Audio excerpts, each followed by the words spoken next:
Meus irmãos, boa noite. Que a paz de Jesus seja conosco, que nós possamos estar ao lado dele, pois ele está sempre conosco.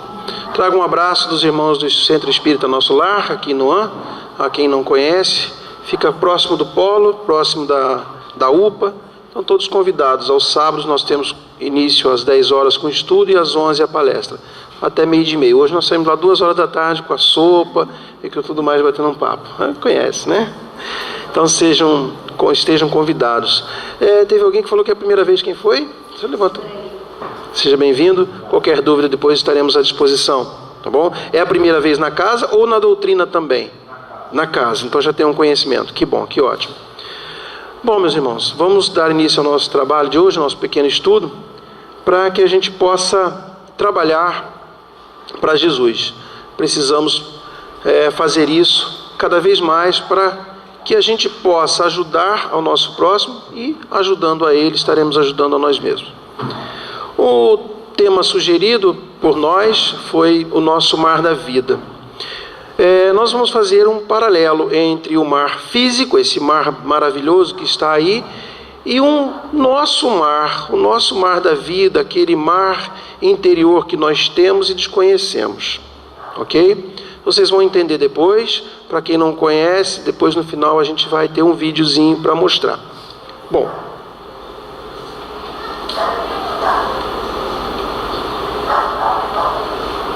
o mar é uma farmacopeia exuberante. É a mais alta concentração de energias da vida, que nos fala de seus segredos no repassar das ondas, no rugir de seu peso descomunal e nas extensões de luzes que se intercruzam nas profundezas. Esse colosso da natureza cura as enfermidades e tem o condão de harmonizar todos os corpos, deixando o espírito respirar na atmosfera da alegria. Nós também, os desencarnados, usamos esses recursos para o equilíbrio das nossas emoções. Verdadeiramente Deus paira sobre as águas. Buscai-o na inspiração que verte do vosso amor e sede feliz. Texto do livro Saúde, pelo Espírito Miramês. Nosso irmão Miramês, ele traz então, em pequenas palavras, em pequeno pedaço do texto do livro, uma extensão de coisas que esse mar nos oferece. Ainda há muito a ser pesquisado pelo homem acerca dessa maravilha, desse colosso, como ele coloca ali. Então ele é uma farmacopeia, ou seja, uma farmácia de vários e vários remédios que ainda estão por se descobrir. O homem, é claro, procura os bens mais materiais, aquilo que traz mais valores, como o petróleo, por exemplo, e também os peixes. Mas há outras infinidades de coisas que nós desconhecemos e que serão um dia trazidas à tona. Mas o mar sempre esteve na história do homem, desde as primeiras civilizações, lá começando pelo Egito, até os nossos dias. Apesar de, por exemplo, o Brasil ser imenso e uma pequena faixa de litoral, mas este país imenso começou pelo mar também. Jesus não poderia ficar à parte. Não era um oceano, mas era um mar da Galileia. E ali, ao entorno desse mar da Galileia, ele proferiu a maioria de suas palestras, praticou seus atos de ensinamento a todos. Numa tarde, ele havia falado para todos os seus discípulos, mais de 500, e quando terminou, pediu aos seus discípulos que entrassem no barco e atravessassem para o outro lado, para outra margem. E ele, então, em certo momento, cansado, entre aspas, decidiu repousar. Deitou-se num dos bancos do barco, enquanto o barco se dirigia para outra margem. Em dado momento, começa uma tempestade e nesse barco começa a entrar água. E o barco parecia afundar. Seus discípulos apavorados, homens com medo como nós temos até hoje, decidiram acordá-lo. Mestre, estamos afundando. salva-nos, ajuda-nos. Jesus levanta, olha para todos e dizem: ó homens de pouca fé, o que tem medo? Não estarei sempre com vocês. Foi à frente do barco, acalmou os ventos e acalmou o mar, e tudo voltou. Então seus discípulos olharam um para o outro, perguntando-se: que homem é este que consegue abrandar os ventos e acalmar o mar? Este homem é o nosso governador, o maior espírito já encarnado nesse planeta. E aí, vamos então para o nosso mar da vida. Esse nosso mar interior que temos. Vai, meu filho, me deixa na mão. O nosso mar da vida. Está ali uma gravura, uma figura, traduzida por Jesus, segurando os ombros, e muita gente fala que é o leme, mas não é, o timão ou roda do leme, para ajudá-lo numa tempestade. Ondas da vida. Essas ondas do mar, ali uma gravura, é claro, mas a gente sabe, nós temos esse nosso mar aqui de Maricá, muito bravio. Meu sobrinho, meu irmão, meus sobrinhos vieram de São Paulo e não conseguiram, tive que levá-los para outra praia. Então, essas ondas grandiosas existem. E todo mundo teme essas ondas da vida, as ondas do mar físico, não é? Essas ondas, mas essas ondas, elas são necessárias. Mas essas ondas às vezes trazem prejuízo, ressaca principalmente, como acontece às vezes aqui na nossa cidade. Mas é necessário, porque essas ondas, elas vêm trazendo algum produto, algum mineral, alguma matéria do fundo do mar que vai revolver a areia ou revolver um pedaço de terra e vai fertilizar, vai trazer outros animais. E além disso, ela traz algo e leva algo, principalmente algo de sujo. Então renova-se a água, renova-se a vida naqueles locais. Então as ondas desse mar são necessárias. E aí eu vos pergunto, onde está, o que seriam as ondas da nossa vida? As ondas do mar são lá, estão lá. O que seria a onda, fazendo um paralelo agora então com a nossa vida, quais seriam essas ondas? A onda ali parecendo perigosa, mas nos traz algo de bom. Que ondas seriam essas? Alguém pode ter uma noção, me dá uma noção? Alguém poderia, rapidamente? Oi? Doenças, né? Uma onda, né? Doenças. Dificuldades. Isso, vamos lá. Então as ondas da vida, como eu disse, as ondas do mar físico, ela pode trazer uma destruição, mas também traz outras coisas de benefício. Então disse doença, ela trouxe dificuldades, mas as ondas da nossa vida, é o dia a dia nosso. Tudo que acontece no dia a dia. As dificuldades, as frustrações, as doenças, você falou? Dificuldades, as tristezas, as barreiras, as frustrações. Nossa, mas eu até agora só falei coisa ruim. Não. E as alegrias que nós temos? As alegrias de voltarmos para casa e termos os nossos familiares junto de nós. Então as ondas do mar trazem coisas ruins, mas também boas. E as nossas ondas da vida, no dia a dia, o nosso dia a dia, cada dia é uma onda na nossa vida. Ela nos traz coisas ruins, mas também nos traz coisas boas. E ao mesmo tempo, pode levar coisas ruins embora, se quisermos. No final do nosso dia, fazermos como Santo Agostinho nos disse, nos ensinou lá no Evangelho. Ou seja, pensa, reflete sobre tudo que fizeste no dia a dia, para que não aconteça novamente no outro dia. Carregam o barco. E aí nós temos uma foto, essa foto é real. Essa foto foi tirada por uma aeronave da Marinha em 2006, no Mar do Sul, na altura de Rio Grande. Eu estava nesse barco aí nesse dia e consegui essa foto com um amigo. E nós colocamos essa foto para vocês verem como essas ondas do mar, elas trazem dificuldades, mas também nos trazem coisas boas, porque ao ver essa foto, eu me lembro dos amigos que estão para trás, que ficaram para trás, que estão na vida ainda ativa, e que muitas coisas boas nós passamos ali dentro daquele pequeno barco. Essas ondas ali parece para vocês que elas não impulsionam o barco, não carregam esse barco.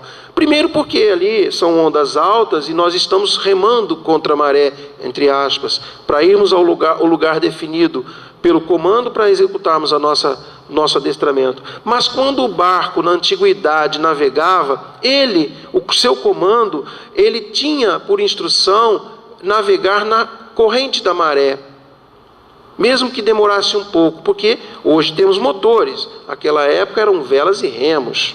Então uma viagem poderia demorar dias a mais por causa deste motivo, da maré, das correntes marítimas que impulsionavam e dos ventos, quando se tinha vela. Então hoje ainda, essa mesma corrente marítima, esta mesma maré, ajudam também os barcos atuais com motores, pois se o comando está com o tempo e com o destino correto e tem a correnteza, ele aproveita também. Então essas ondas do mar podem impulsionar sim os nossos barcos de hoje, como impulsionavam os barcos de antigamente. Agora eu vos pergunto, e as nossas ondas da vida, aquelas que eu falei do dia a dia, que barco essas ondas da vida nossa carregam todo dia? Que barco? O que é o nosso barco? Alguém tem uma ideia? É simples, uma palavra. Não vale colar, tá? Ela está colando.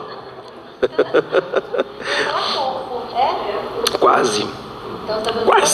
Quase. É a nossa encarnação. A nossa vida é a nossa encarnação. O nosso corpo ele vai perecer quando deixarmos, mas nosso espírito não. Ele segue. Eu falei nosso, mas é o nosso mesmo. Se eu falar o meu espírito vai para tal lugar quando eu desencarnar, está errado. Eu sou o espírito. Eu sou o espírito. Então essas ondas carregam o nosso barco da vida, que é a nossa reencarnação, a nossa vida atual neste corpo físico. É aqui. E aí, atracado no tempo, não quer navegar. Tem uma gravura muito bonitinha de 2 barquinhos de pesca atracados num cais, aguardando o tempo de se locomoverem, navegarem. Só que percebam que eles estão amarrados por algumas cordas, alguns cabos fortes contra os ventos, para não saírem dali e ficarem à deriva. Pois bem, quando esses barcos ficam atracados por muito tempo, nesse caso são barcos de madeira, mas os barcos atuais de aço, de outras coisas, de outros materiais, também enferrujam ou se corroem com a maresia, como acontece com nossos carros e outras coisas. Então, quando o barco está atracado no tempo, parado, ele vai apodrecendo ou enferrujando, se não tiver uma mão de obra que faça ele melhorar, faça ele voltar à sua condição de navegabilidade. Pois bem, só que ali ele diz que está atracado no tempo e não quer navegar. Mas que barco é esse que não quer navegar? É um comandante ou uma tripulação que não quer, entre aspas, nada com a vida? Isso não existe, porque a menos que ele seja o dono do barco. Mas quando há um armador, que é o dono de um barco de pesca, dono de um barco de transporte passageiro, ou então, no caso que eu mostrei da Marinha, há um comando, há um almirantado, há presidente da República para comandar aquilo. Então há alguém para determinar que aquele barco vá para o mar. Quando ele não quer navegar, o que vai acontecer com esse barco? Vai enferrujar, vai se deteriorar. E aí, mais uma vez, agora trazendo para a nossa vida, eu vou perguntar: quando é que nós atracamos a nossa vida? E agora vocês já sabem que quando eu falar nossa vida é nossa encarnação. Quando é que nós atracamos no tempo? Quando é que nós, com a nossa encarnação, não navegamos, não queremos navegar? Simplesmente, nós atracamos no tempo quando nós não queremos nada com nada. Oi? Pode falar. Quando paramos de fazer algo de bom para nós e bom para o próximo, ou seja, quando nós decidimos ficar sem fazer nada, seja lá o que for, mesmo os aposentados, porque já trabalharam, já deram o seu quinhão, mas mesmo eles têm o que fazer, algo de bom para alguém ou para si próprio. E quando ele não quer navegar? Quando nós, na nossa encarnação, não navegamos? Estagnação da evolução que nos é devida, sem forças para progredir, sem forças para ajudar, sem forças para colaborar com o reino de Jesus. O navegar é romper os laços da inércia, é romper aqueles cabos, aquelas amarras, aquelas cordas, como queiram. Que cordas são essas que nos amarram a nossa vida no dia a dia? O desânimo, a preguiça, a cupidez, são várias coisas que nós não percebemos às vezes. Às vezes nos deixamos abater por pequeninas coisas, nos desanimamos e deixamos esse barco perecer. Quando é que nós não queremos navegar? É quando nós temos medo de jogar este barco na água, de colocar esse barco para funcionar. Que barco? A nossa vida. Medo de enfrentarmos os nossos problemas, as nossas dificuldades. Sempre nos bate aquele receio. Eu acho que eu não vou conseguir. E desiste. E o barco não navega. É não querer navegar. Naufraga em si mesmo. Olha, isso aí então é muito importante. Porque o naufragar em si mesmo, ali tem uma gravura de um barco antigo.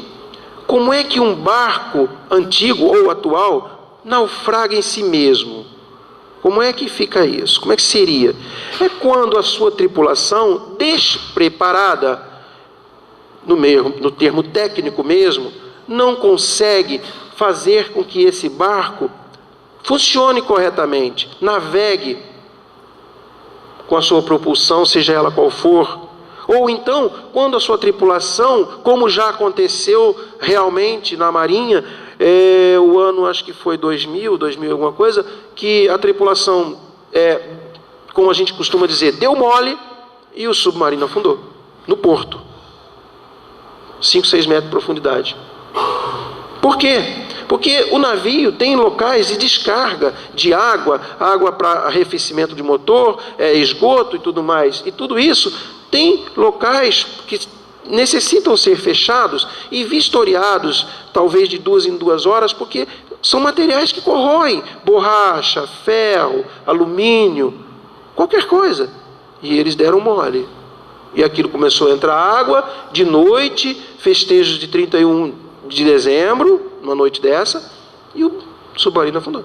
Parado, no porto. Então, no mar, com aquelas ondas, imagine como é que, se derem mole, se o vigia da noite, o vigia do horário não estiver apto, não estiver preparado e não estiver atento, principalmente numa tempestade, este barco afunda em si mesmo. Ele não vai bater em nada, numa rocha, em outro barco, não, afunda. E nós? Quando é que nós, na nossa embarcação, na nossa vida, afundamos em nós mesmos? Quando é que acontece isso? Escolhas erradas? Pode ser. Mas há algo mais profundo. No livro Missionários de Luz, se eu não me engano, me corrijam se eu estiver errado, é que às vezes a memória falha, há relatos de vários espíritas que falham e que quando chegam, eu sou espírita, chega lá no mundo espiritual, eu vou para nosso lar. Primeiro que eles querem, né? Sem saber que tem, por exemplo, a Alvorada Nova, que é mais acima, mais ainda elevada, e tem outras colônias, e também tem aquelas colônias mais próximas aqui que a gente pode ajudar e pode melhorar. E aí chega lá, você não vai para o nosso lar nenhum, você vai para outro lar, aquele lar que a gente tem medo de ir, espiritualmente falando. É quando isso acontece, quando nós naufragamos em si mesmo, em nós mesmos, na nossa encarnação, quando desistimos ou não conseguimos fazer com que esta nossa missão, aquilo que foi nos determinado e que nós talvez tenhamos participado elaborando essa missão, desistimos. Qualquer coisinha, não, está difícil. Por exemplo, hoje de manhã, uma chuva, estava comentando ali com o pessoal, alagado algumas ruas lá perto de Maricá. Alguém me liga e fala assim: Edson, vai ter estudo? Claro que vai. Ué, quem é feito de açúcar? Ninguém. Vamos lá. Existe guarda-chuva, quem tem possibilidade tem carro. Vamos lá.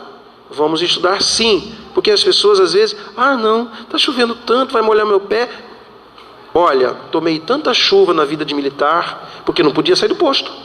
E às vezes você não estava preparado, a chuva vem de repente. Tanto frio, aliás, adoro frio. Então, a gente tem que estar preparado para essas missões, essas questões que nós temos para levar a cabo, levar à frente. Às vezes, nós desistimos das nossas missões, das nossas questões, antes mesmo de entrarmos nela. Coloca-se assim, o Edson, vamos dizer, Ivonete fala assim: Edson, tem uma reunião lá em São Paulo, e nós fomos convidados. Eu estou sem condições de ir, por causa da minha saúde. Você pode ir? Ivonete, será que eu consigo? Será que eles vão me aceitar? Você começa a colocar empecilho antes de entrar na missão.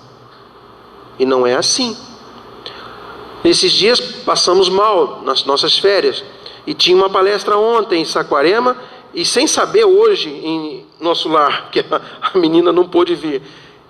E a gente passando mal. A gente levanta, dá um salto da cama. Não, acabou. Eu converso com eles, né? Sai daqui. Quer me atazanar? Vem depois, agora eu tenho trabalho. E levanto, estudo e vamos embora. E fomos, e estamos bem. Então, antes de entrarmos na missão, nós vamos desistir? Não, vamos levar. Eu estive uma vez no IFISA falando, eu estava com dengue, no 4º dia de dengue, eu não aguentava comigo. Eu me segurava no púlpito assim, mas eu fui lá e fiz, porque é uma missão, gente, é algo que a gente está fazendo não só para os outros, mas para nós mesmos primeiros, porque a primeira coisa que a gente faz antes de fazer uma palestra é montá-la e depois estudá-la. Para quem faz estudo é assim. Então, exceto, é claro, talvez um Divaldo ou um Raul, mas mesmo estes, Divaldo nos fala que uma vez ele, não, Joana está sempre me ajudando aqui no ouvido. Hoje eu estou tão cansado, não vou estudar nada não.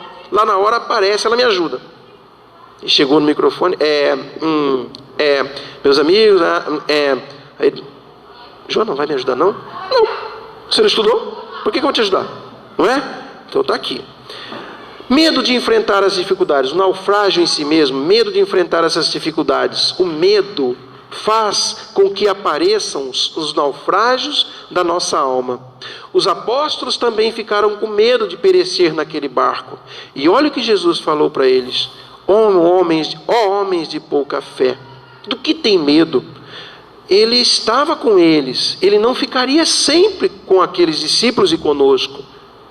Então precisamos fazer com que esse medo diminua ou se dissipe. Temendo os monstros que existem no mar. Vamos lá. Temendo os monstros que existem no mar. Lá tem uma figura meio estranha, né? Uma nuvem. Na antiguidade, bem na antiguidade mesmo, os barcos e os navegantes tinham medo desses monstros que a mitologia contava. Então eram monstros mitológicos. Porque os únicos monstros que tem lá dentro, o maior talvez seja uma baleia, e que não é um monstro. Nas profundezas existem peixes e seres que são esquisitos, mas não são monstros. E aí? Temendo os monstros que existem na nossa vida, na nossa encarnação. Como é que nós fazemos com isso? Esses monstros que nós colocamos, eles não estão. Nós colocamos esses monstros na nossa vida. Está aqui, Passamos situações que nos levam a recuar por medo de enfrentá-las e acharmos que pereceremos. Acabamos de falar do medo na nossa encarnação. Nós recuamos, nós temos medo. de que pereceremos, mesmo antes de saber se o nosso barco está bom ou não. Mas daí que advém o mérito, os enfrentamentos das situações, dos problemas, das dificuldades. Quando a gente enfrenta uma dificuldade, um problema, uma situação difícil, como é que a gente fica ao terminá-la e ver que conseguimos passar por ela? É aquele alívio. Consegui. Ou então festeja. Consegui, vitória. Não é assim que tem que ser? É assim que nós temos que levar a nossa vida, o nosso barco. A busca da melhora íntima começa no enfrentamento desses monstros internos. Paulo enfrentou pelo menos 2 monstros na sua vida. Paulo de Tarso. Ele enfrentou o primeiro monstro quando estava na estrada de Damasco e teve a cegueira e esteve com Jesus. Depois ele enfrentou... Deixa eu pulei alguma coisa. Isso. Depois ele enfrentou a sua principal missão, aquilo para que ele foi designado, aquilo que veio para fazer isso. Qual foi? A disseminação do Evangelho de Jesus. O 13º apóstolo, o apóstolo que mais divulgou Jesus, o apóstolo que levou para mais longe a palavra de Jesus. Se nós tivéssemos um mapa, eu tenho esse mapa, mas não caberia colocar aqui, nós temos um mapa que ele passa o trajeto dele, ele vai 2 vezes num lugar e volta, e vai para outro e volta, passa pela Grécia e passa pela Itália, e só não veio para o Atlântico. Só não veio para o Atlântico. Mas o Mediterrâneo ele contornou praticamente todo, inclusive a África. Ele levou essas palavras. Mas isso não foi fácil. Para quem já assistiu o filme Paulo, ou leu o livro Paulo e Estevão, já viu isso, já sabe disso. Quanto ele sofreu? Sofreu um naufrágio, sobreviveu nadando, sofreu apedrejamento. Então ele passou. Ele não temeu esses monstros que apareciam dentro dele. Ele passou pelo deserto alguns anos para se livrar de tudo aquilo que ele aprendera como sacerdote, para aprender o que Jesus tinha dito, que Gamaliel deu a ele, aqueles escritos. Então ele passou por esses 2 momentos, um difícil da cegueira, mas depois voltou e passou pelo pior, que foi levar a palavra de Jesus. Não em si a palavra, mas o que ele passou, o que ele sofreu para levar essa palavra. O monstro da morte consegue, sozinho, fazer com que barcos prefiram parar. Monstro da morte. Todo mundo tem medo, até os espíritas têm medo da morte.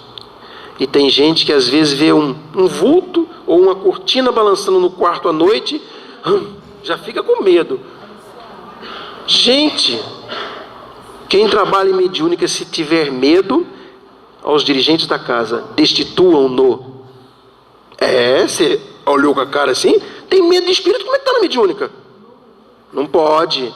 Está falando com o espírito toda hora ali, ainda mais se for vidente. Lá na nossa casa tem a Regina, ela fala que o que ela vê, às vezes ela nem conta para algumas pessoas, porque é difícil até de contar. As pessoas vão ficar, ai meu Deus. Então uma das coisas que ela falou uma vez foi que ela, passando pela UPA, ela viu vários jovens, drogados, que sofreram acidentes, desencarnados, sofreram acidentes, drogados e tal, que estavam ali na UPA esperando socorro, esperando ajuda. Na UPA, aqui, Maricá mesmo. E ela passando por ali para ir para o centro a pé. Eles, olha, eu conheço ela vai para ali, lá ajudam a gente. Vamos lá ver se ela pode ajudar a gente? E segue. E ela está ouvindo e vendo. Aí ela começa a mentalizar, orar, busca a espiritualidade do nosso lar e leva aqueles irmãos. Imagina se ela tivesse medo, ela ia sair correndo, ou então ia ter uma parada cardíaca e entrar na UPA. Não é? Então, se tem alguém que tem medo do espírito que está na mediúnica, aos dirigentes da mediúnica, destituam-no urgentemente e mandam ele fazer uma reciclagem do livro dos médios, por favor. Né? Mas, gente, ativar o Windows, não quero agora. Mas, gente, o monstro da morte consegue sozinho fazer com que barcos prefiram parar. Antigamente, lá na antiguidade, a mitologia, como nós falamos há pouco, montavam esses monstros. Por quê? Tinham navegadores abusados, que queriam fazer o comércio por mares nunca antes navegados, e que demoravam mais. Mas por que queriam fazer isso? Às vezes para pegar alguma coisa em um lugar e vender e obter lucro próprio com aquele barco que era de outro armador em outro local. Então os armadores começavam a montar essas histórias para que eles não fizessem isso. Então traçavam uma rota. Como eles não podiam determinar, hoje podemos, tem GPS, tem máquinas. Então você diz, você sai hoje do porto tal hora, você tem que chegar no porto da Rússia, por exemplo, tal dia, tal hora. E é assim que acontece. Às vezes chega até antes, né? A menos que tenha uma grande tempestade no mar que tem que desviar, mas é avisado ao comando, via rádio, via alguma coisa, via internet, como já tem hoje, para que dê um distanciamento maior. Mas, trazendo para o nosso barco da vida, o monstro da morte consegue sozinho fazer que o nosso barco prefira parar. E às vezes a morte nos traz, medos que não têm cunho de verdade. Às vezes há pessoas que, de tanto ver as notícias, que infelizmente as piores são as que dão mais notícia, de tanto ver, não querem mais um lazer, não querem sair mais de casa, não querem mais viajar, porque tem medo de uma bala perdida, de um acidente. Ora, se for assim, então não peça mais para reencarnar. Deixa que a fila está grande. Fica lá. Deixa outro vir para cá. Porque não podemos ter medo. Porque não sabemos que uma hora ou outra temos que ir. Claro, nós temos que cuidar desta vida, deste corpo, para que nós possamos chegar até o final descrito em nossos rascunhos lá no mundo espiritual, chegar até o final da missão. Não podemos abreviá-la e não permitir que alguém abrevie. Mas a gente não sabe o desígnio de Deus. Não sabemos o que está para nós, marcado para nós mais à frente. Então por que o medo? Se não for minha hora, por exemplo, de tempos atrás, meses atrás, na linha vermelha, por 2 vezes ela foi fechada, e a gente viu na televisão aquele horror, as pessoas deitando, o pai agarrando o filho atrás do carro, que a polícia diz que é a melhor maneira que nós temos que fazer. Abram as portas, para os motoqueiros não passarem em cima de vocês, também. Mas é isso. Sim, você para o carro, tem que parar, está fechada a via, mas o corredor fica, e o motoqueiro quer chegar mais próximo onde ele puder. Então você sai do carro, deita no chão, mas não esqueça de abrir as portas, porque o motoqueiro vai ver aquela porta, ele vai ter que parar e não vai passar em cima de você. Isso foi falado na televisão. Também não sabia. Aprendi mais uma. Vivendo e aprendendo. E aí, ali você está cuidando para que a morte, antes do tempo, não te busque. Apesar de que a morte busca sempre no horário certo. Nós que podemos abreviar a nossa vida, que aí já não tem nada a ver com a morte, que é o suicídio. Tanto o involuntário quanto o voluntário. É o suicídio, não é? Então, a gente não pode temer esta morte do nosso barco, porque dia menos dia, hora menos hora, ela chegará no seu tempo, de acordo com aquilo que foi programado e que nós tomamos conhecimento na nossa programação. Escapamos da morte quantas vezes for preciso, mas da vida nunca nos livraremos. Quem disse isso? Chico. Está lá no livro do José de Luca, Justiça Além da Vida, São Paulo, editora Petit. Não é o espírito falando, não, é o Chico, né, falando para o José de Luca. E ali nós temos uma gravura de um monstro no mar, um redemoinho, e dizendo, mas monstros não existem. Não existem. Nós acabamos de dizer lá atrás. E ali nós temos o Godzilla. Aí eu falei isso. Eu não tenho uma apontadora aqui, mas ali em cima tem um barquinho, um bote laranja. Esse bote está tentando sobreviver ao monstro da morte, ao monstro do mar. Aí uma palestra em Jaconé, onde eu fui ontem, uma outra vez, quando eu apresentei essa palestra, um garotinho estava lá no fundo, né? Ele ficou impaciente quando eu falei isso, mas tudo bem. Depois ele, no final, ele veio: tio, posso fazer uma pergunta? Eu falei: pode. De onde você tirou aquela foto? Eu falei: foi da internet. Ele: posso falar uma coisa? Eu falei: pode. Não é o Godzilla, é o monstro do... Percy Jackson, é isso aí. Eu aprendi mais uma de novo, né? Fazer o quê? Mas na minha época era o Godzilla. O Godzilla tinha aquelas coisas ali, gente. Então, é um monstro da mitologia, o Godzilla, esse monstro do Percy Jackson. Então, o barquinho ali representa a nossa vida lutando contra essa morte. Mas esses monstros não existem. Mas, mais uma vez, vou colocar para vocês: o monstro da morte, os monstros da vida, nós colocamos na nossa vida. Nós colocamos a nossa vida como fizeram outrora no mar. Não existe. Sequer nas mentiras contadas no mar. Bom, aí é complementação. Contadas no mar e contadas na nossa vida por nós mesmos ou por outrem. Os males desse mundo estão em razão direta das necessidades fictícias que criais para vós mesmos. Falei em outras palavras não tão bonitas lá atrás. Os males da nossa vida, ele coloca deste mundo, mas da nossa vida, somos nós quem criamos. Ah, alguém me fez mal. Ora, a pessoa pode até ter feito alguma coisa para você, mas se você ficar remoendo aquilo que ele fez em tua alma, em teu ser, ele não vai ficar doente não, porque ele vai esquecer que fez um mal um dia para você, ou então se lembra e faz de conta que não lembra. Mas você vai macular o teu perispírito. Você trará para ti mesmo algo de ruim. E aquela pequenina célula vai se desgastando, vai se deteriorando, vai juntando as outras células ao teu redor e vai aparecer um tumor. Deste tumor, um câncer. Simplesmente pela raiva, pela ira ou por alguma outra coisa que você ficou de alguém que te fez algo. E eu estava lendo outro dia, quando alguém nos faz um mal, pequeno ou grande, e a gente diz assim: eu perdoei. Então, se você realmente tirou aquilo do teu coração,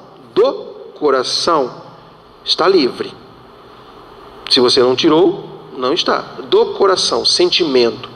Mas, eu estava lendo isso, não me lembro a obra, é uma obra espírita, subsidiária, mas no pensamento nós não conseguimos tirar.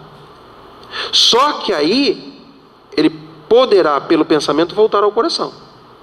Então nós temos que trabalhar, vigiar o nosso pensamento. Porque você nunca vai esquecer, por exemplo, um acidente. Nunca vai conseguir uma vitória conseguida. Mas o tempo vai aplacar, vai abrandar aquilo tudo. De vez em quando você lembra. É igual uma fotografia. Eu não me lembro que eu era magrinho antigamente. Mas eu era. Então, a gente esquece aquilo, mas se lembra em algum momento da vida. Deu para entender? Você perdoando, você não tem essa mácula no seu organismo, no seu coração. Mas no teu pensamento ela fica bem pequenininha. Basta vigiarmos para que isso não volte. E aí é o que ele fala. Essas necessidades fictícias. Hoje na tecnologia, nós achamos que necessitamos de tudo. Toda hora. Hoje mesmo na palestra, quando nós falamos um outro assunto, da riqueza, da fortuna, a gente comentava... Tem épocas do ano que nos Estados Unidos existe uma fila de madrugada, ou um dia antes, 2 dias antes, para comprar um determinado aparelho de uma determinada marca. E as pessoas se desesperam quando chegam na fila e não tem mais o número suficiente para ela, de produto, né? Ou seja, chega a vez dela, acabou. A pessoa se desespera. Gente, um celular. Até 20 anos atrás a gente não tinha esse aparelhinho que nos incomoda, nos auxilia, mas nos incomoda. Durante a nossa palestra tocou o celular hoje. E eu sou um cara muito chato, mas muito chato comigo mesmo e também com os outros nesse ponto. Porque a primeira coisa que eu ali quando eu cheguei foi desligar o celular. Depois, quando ele estava montando, eu vim conferir. Está desligado? Tá desligado. Está ali. Está escondido. Então, essas necessidades, elas podem trazer esse tormento para a nossa vida. Questão 926 do Livro dos Espíritos. Vai, é um chamamento, um entusiasmo, algo assim. Vai, enfrenta as tormentas do além-mar Então, o armador, o dono do barco, o almirante, ele diz assim para o seu comando: vá, pega a sua tripulação e vai, cumpra esta missão, cumpra esta ordem, navegue, porque eu não quero meu barco parado. E ele tem que ir, ele tem que enfrentar essas tormentas, e não são poucas. Vocês viram naquela segunda foto que eu coloquei lá embaixo, e vão ver outra mais à frente. Então nós temos que ir, nós temos que enfrentar. Então quando o nosso barco da vida tem que enfrentar uma tormenta, nós temos um outro armador, um almirante, que chega para a gente bem sutilmente, sem aquele esbravejamento natural do ser humano encarnado, que diz assim: vai, meu irmão, porque eu estou aqui do teu lado. Quem é esse? É o nosso mentor, são os espíritos amigos, são os espíritos de luz dessa casa, das nossas casas espíritas. São eles que estão ali. Ou então temos amigos mais próximos que dizem: vá que eu vou ficar orando por vocês. Quantas vezes ouvi isso da minha família quando eu navegava? E não eram poucos dias, geralmente 2, 3 meses. Então, vai, enfrenta as tormentas desse além-mar, porque a gente não sabe o que existe após esse além-mar, após a linha de visão do horizonte. Antigamente, os mais antigos achavam que o mar, caía. Era um quadrado e de repente você caía. E não é. É uma esfera. Então a gente não consegue ver a linha do horizonte, além da linha do horizonte. Então a gente precisa enfrentar essas tormentas. As tormentas do nosso barco da vida, as dificuldades que tanto falamos até agora, nós temos que enfrentar.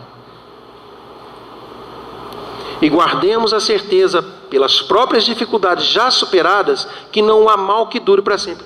Qual de nós aqui nunca passou por uma dificuldade na vida que não tenha conseguido superar? Todos nós passamos por uma pequena, média ou grande dificuldade que vencemos, sozinhos ou com a ajuda de alguém encarnado, ou principalmente com a ajuda dos desencarnados. Vencemos. Então não há dificuldade que dure para sempre. Não há. Sempre haverá alguém, sempre haverá um ânimo a ser dado na nossa vida, no nosso barco, um empurrãozinho. Chico Xavier de novo, né? Mensagem para reflexão, uma coletânea dele.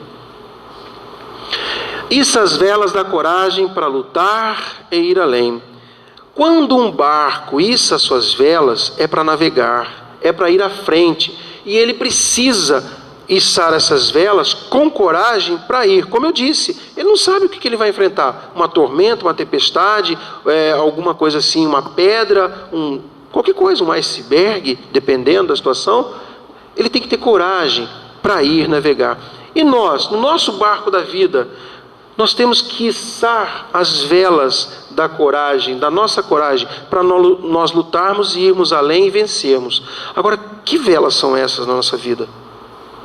São os ânimos, são o desejo de vencer, são aqueles impulsos que nós temos às vezes, pelos espíritos amigos, para termos essa coragem.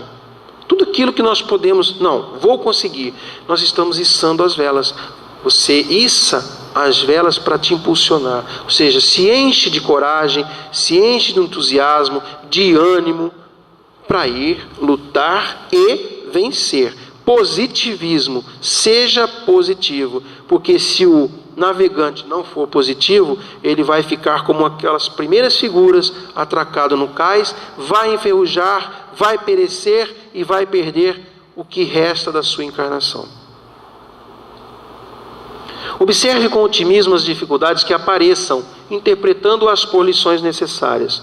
André Luiz, Francisco Xavier, busque e achará. Emmanuel e André Luiz. Estrelas do bem vão te guiar. Essa imagem nós usamos recentemente no encontro de 30 anos da nossa turma de Marinha, para mostrar para alguns incrédulos, né, que nós temos também, infelizmente, que há uma luz no fim do túnel, ou há uma luz em cima de um monte para nos direcionar. Então aquela luz ali são os faróis que existem nos pontos mais altos das encostas, onde há pedras, onde há risco para a navegabilidade do navio. Então, aquela luz direciona o navio. Olha, tem pedra. Então, o navegante, ele sabe que num determinado raio em torno daquele farol, ou um semicírculo em torno, próximo daquele farol, há dificuldades, há pedras, há pouca profundidade e assim por diante. Então ele tem uma luz para guiar. São como uma estrela esses faróis. E as estrelas do bem que vão guiar o nosso barco da vida? Essa é fácil. Vou perguntar. Vamos lá, espíritas do GECAL. Que estrelas do bem nos guiam na nossa vida, no nosso barco? Vamos lá? Ninguém? Todo mundo? Estão com medo da morte? Não é a morte. Hã? Os guias protetores são os nossos guias que estão com a mão lá colocando uma luz para nós. Acabei de falar agora há pouco. Ele vem aqui no nosso ouvido. Vai, enfrenta as tormentas. Então essas estrelas do bem vão te guiar. Assim como o farol guia o navegante, os espíritos de luz, os nossos mentores, nos guiam. E aí, novamente, aquela imagem de Jesus, como eu comentei a história lá do barco, né? Que ele acalma o mar. Vai, que o Cristo seja a luz do teu vogar. A luz do teu vogar. Vogar, voga. A voga, ela pode ser definida por dois momentos. Uma é a definição do caminho, do rumo a ser tomado, e da voga do navio, ou seja, a velocidade e assim sucessivamente do navio. Mas sempre tendo em mente o caminho a seguir. A distância e o tempo que leva para chegar a esse caminho. Então vai que o Cristo seja a luz do seu vogar. Se colocarmos Jesus no nosso barco da vida, esse barco ficará mais leve e estas ondas da vida, da nossa vida, ajudarão a impulsionar esse barco. Se apagarmos essa luz crística em nossas vidas, o barco ficará mais pesado. O barco talvez rasgue a vela ou perca o motor. E aí, quando o barco não tem vela, quando o barco não tem a maré para impulsionar, quando o barco está pesado, quando o barco está com água dentro e quando o barco não tem motor, como é que ele funciona? No remo. E no remo dói. Para quem já fez remada, sabe quanto esses músculozinhos aqui, o da perna, doem, dependendo de um tempo que você fique remando. Dói muito. E é essa dor da nossa vida. Se perdemos o controle do nosso barco, temos que pegar os remos e que dificuldades são essas que teremos que remar? É aquilo que nós deixamos de fazer lá atrás. Aí chega no final da vida, meu Deus, e agora eu preciso ir, começa a correr. Aí corre, tem um infarto e pum, desencarna. Perdeu o tempo, talvez tenha cometido um suicídio aí involuntário, pode ser que aconteça isso, pelo esforço que fez, que já acontece, e a gente deixa de usar essa luz nesse nosso vogar, nessa nossa vida. Que o risco não te impeça de tentar ganhar o mar. Aquele navegante que deixar de enfrentar o mar com medo do risco que vai ter numa tempestade, ou que seu barco não está bem, ou que o barco não está bem? Ah, não. Chega no armador, chega no dono. Olha, preciso de um reparo nesse barco para enfrentar o mar. Ótimo, vamos fazer o reparo. Mas se você já tem medo, mesmo antes, ah não, se eu não falar que está com problema, eu vou dizer que não dá e pronto. Vai impedir, você mesmo vai se impedir de tentar ganhar o mar na sua vida, no seu barco da vida. Então, que o risco que nós tenhamos que correr lá frente não nos impeça de ganhar esse mar. Com um instrumento que se chama amor. Está lá o Cristo dando a mão para o náufrago. Acho que a gente não precisa nem comentar tanto sobre essa passagem, porque nós temos a nossa convicção no mar e temos a nossa convicção na nossa vida. E aí eu disse para vocês que eu teria mais uma foto. É uma foto de 2008, um navio parecido com aquele.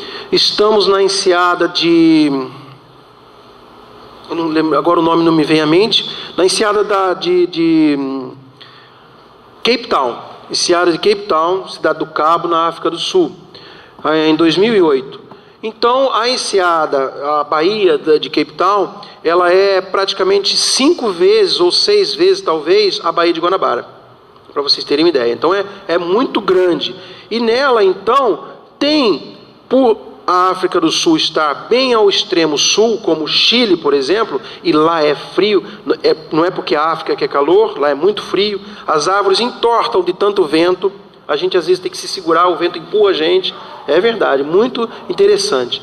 E lá, às vezes, vem uma tempestade repentina e traz uma onda, uma nuvem negra, uma tempestade rápida, escurece tudo e fica revolto o mar, e algumas horas depois volta à normalidade. É sempre assim, ou até pior. Então, esse dia aí, dia 2 de junho de 2008, nós estávamos saindo, voltando para casa, dentro dessa baía. Já tinha uma hora e pouco de navegação, porque nós levamos umas 3 horas para sair dentro da baía de Cape Town, por causa da velocidade que nós temos que cumprir, e estávamos saindo com chuva do porto, muita chuva, e quando o navio estava dentro do porto, porque o navio fica dentro de um shopping praticamente, o bico do navio ficou dentro de um shopping, a gente descia dentro de um shopping imenso, então esse navio saiu dali e estava abrigado. Quando ele sai depois do shopping, ele já começa, e aí me dá um pouquinho, o navio começa a balançar, e aí todo mundo para dentro, ninguém para fora tirando foto, e pronto, fecha tudo, só fica aquele que tinha que ficar de serviço lá na frente, mesmo dentro do navio, e o restante procura ficar em algum lugar abrigado, algum lugar que tenha segurança. E aí, claro que aqui não era tão perigoso quanto no mar aberto, mas estava essa tempestade. Então, essa aeronave, ela tinha decolado no porto, e ela não pôde pousar no navio enquanto nós não saímos dessa tempestade. Até ficou com risco, com medo de acabar o combustível da aeronave, ela ter que voltar, mas graças a Deus não aconteceu isso. E a aeronave tirou essa foto dentro da baía, gente.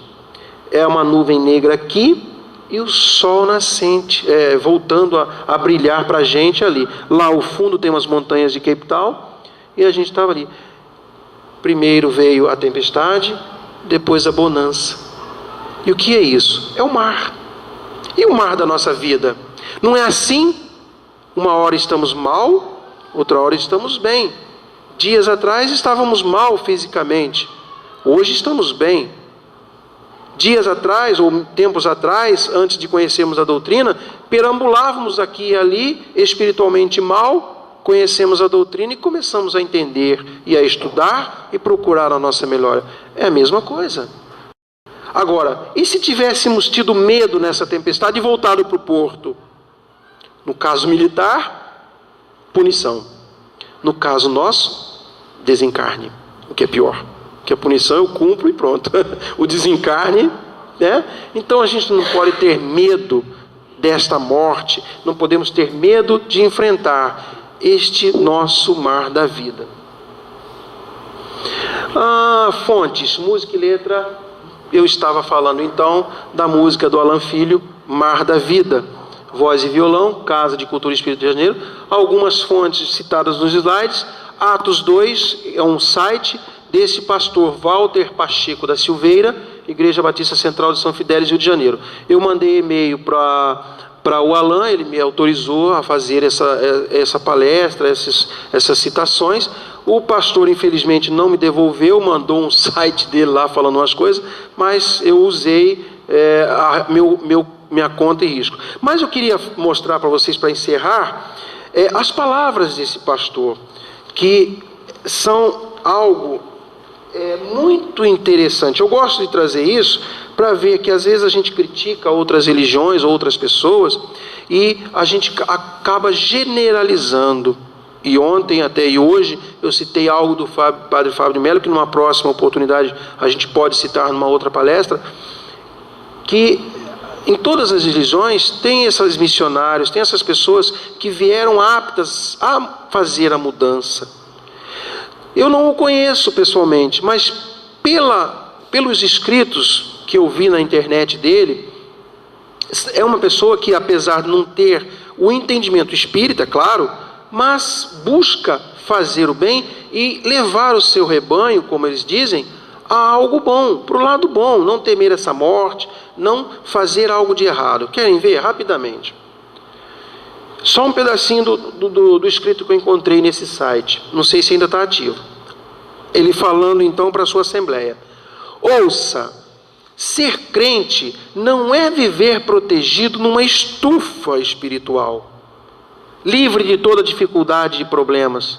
O céu não é aqui. Tem gente que resolve ser crente, resolve participar de uma igreja, pensando que se Deus estiver com elas, que se Deus estiver no barco da vida, olha que interessante, no barco da vida delas, estarão sempre livres das tempestades, livres dos problemas financeiros, livres das doenças, livres de luta no casamento e na família. Pode ser bonitinho, olha ele criticando, hein? Pode ser bonitinho aquele adesivo no carro. Sorria, Jesus te ama. Pode ser interessante ficar determinando a bênção. Pode ser bom ouvir pregação do tipo: você, filho de Deus, não tem por que levar uma vida derrotada. Mas, diz ele, a vida com Jesus, verdade seja dita, não é somente de calmaria e tranquilidade. Todo crente tem que andar diariamente com Jesus. Está sujeito a enfrentar terríveis tempestades na vida por desobediência a Deus. Colhe resultados diferentes de quem enfrenta tempestades por obediência a Deus. Ele apenas colocou algumas palavras diferentes do que nós colocamos. Obediência, crente, não é? Mas olha o que ele mostra, ele comenta, ele fala, barco da vida. Eu achei interessante isso, eu coloquei na palestra essa fala justamente para nós vermos que não somos só nós que temos um conhecimento mais avançado do Espiritismo, da vida após a morte, mas que temos também outras pessoas, outros espíritos encarnados que estão em outras religiões e que buscam levar esse nosso barco da vida para o melhor porto, para o melhor abrigo que temos. Que abrigo é esse? Que abrigo podemos ter num porto seguro, senão Jesus? Muita paz a todos vocês.